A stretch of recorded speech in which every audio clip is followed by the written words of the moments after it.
doing a lime wash every year just really helps protect the surface from the weather that we're going to keep seeing and from some of the abrasions, because this area is set up for as a public space and kids love to crawl through the little arches, and sometimes they like to test its strength by trying to scratch it with rocks, and we went ahead and patched those up a little bit. And what we're going to do now is get ready to put that final coat of lime wash over the whole thing, and so I'm mixing it up right now. And I'm just putting in color, mixing it up, and then just putting it on some test patches and just seeing until we get the right color match. And so this here is just lime, putty, water, and burnt umber. And hopefully we can get a darker.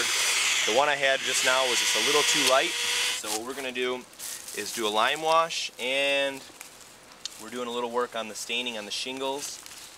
So what's going on here, this is an area where we had some abrasion from people like trying to carve their name in it just a little bit, you know, harmless fun. We're doing a little test patches here, and this looks really dark, but this is normally about 5 times darker when we put this on than the finished color is going to be. So lime is really, really white and bright, and it takes a lot of pigment to make a color you want. And so that's why it's nice to use gentle, soft colors, because if you really want deep, vibrant colors, you have to use a lot of pigment, and that much pigment starts to sacrifice the integrity of your plaster, and you get a weaker, crumbly plaster. Alright, so what we're doing now is getting a little mist ready so that we can mist the wall here. Whenever you're using any type of plaster onto plaster, or even the plaster onto the first thing, say right onto the wall to begin with, we wet the whole wall down and then put a thin layer of clay slip down as well, so everything was nice and moist. And the reason for that is you don't want to have a dry surface that you then put something wet onto, because this dry surface will start to suck the moisture out of the new thing that you've put on. And so if you have a completely bone dry surface here and put the lime wash on, it'll take the moisture too fast, and it can cause it to crack, make it want to peel off. And so by wetting this a little bit, we're trying to equalize the moisture a little bit so it has slower time to dry. And that's what's great. When you're using lime, you're looking really for a slow reaction. You don't really want to speed it up. Is it going to be faster to do this touch-up lime wash than it was to do the original plastering? Oh yeah, a lot faster. Main reason being is that there already is a layer down, and so you're not basically going right over mud, or it'll be really fast. The first plaster, initial plaster, we normally put less pigment in actual plaster, so the plaster below the initial lime wash was much lighter. So then the first lime wash takes longer because you're trying to really saturate that in there to make sure you have even color. And this one, we're basically going to have it within, one shade of the exact same color. It should be no problem. People can be a little less meticulous, and it'll look fine. Mm-hmm. How does it feel to be coming back to the wall a year later? Feels like we never left.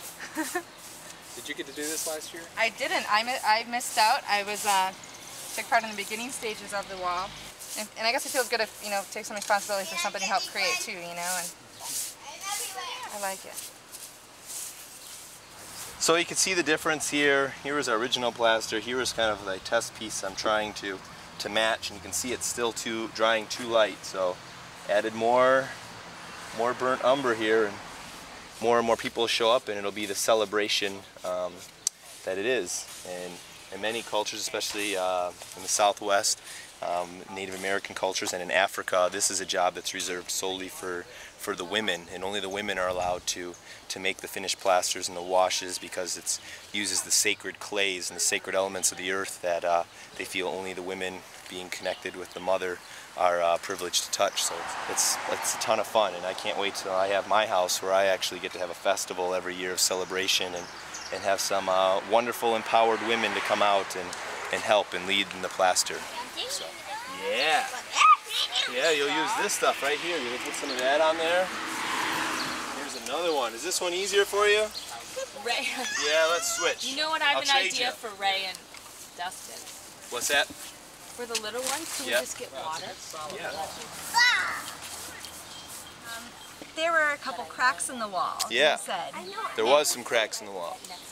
And you fixed them with the plaster or with the lime wash? Because of where the water drains, this is an area where we received cracks here, and you can see that's the low point. All the water comes off the roof from this direction and this direction, and there's little cracks here in the shingles here, and that continual running of water here created a hairline crack here and here nothing of major concern, but in order to fix that, we made another plaster. Same stuff as this.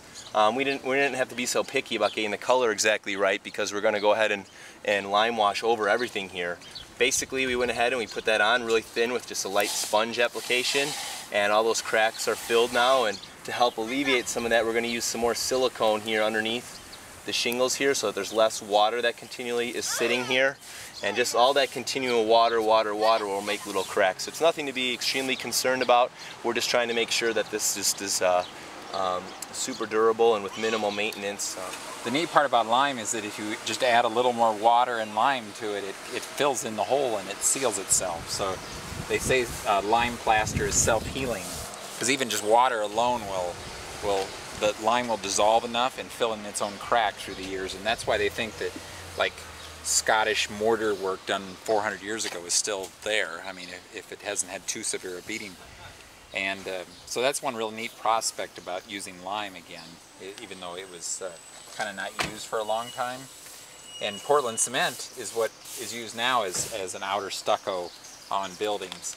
Like you see, even the co-op behind us here, that's cement stucco. And if it cracks, it's very hard to patch because putting new concrete against the old concrete, it doesn't want to adhere. And the Roman aqueducts in Italy that have been rained on for thousands of years have withstood, you know, cracking and healing themselves because the lime kind of, with a little bit of acid, like is in the air, it'll dissolve into the crack. What's it like working on the wall? Hot. Very hot, but very fun. You know. I need the filling.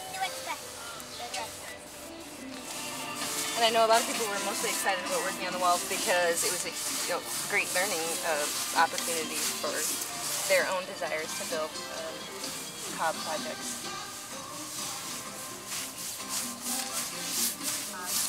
Well, I'm spraying the walls.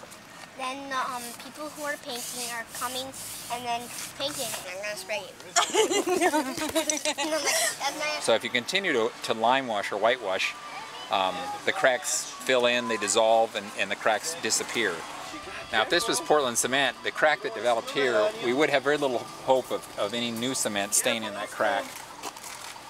Now from a contractor standpoint, some of the softer materials are negative because it's not going to take a rock blow exactly like concrete is. We're going to, but you can patch it.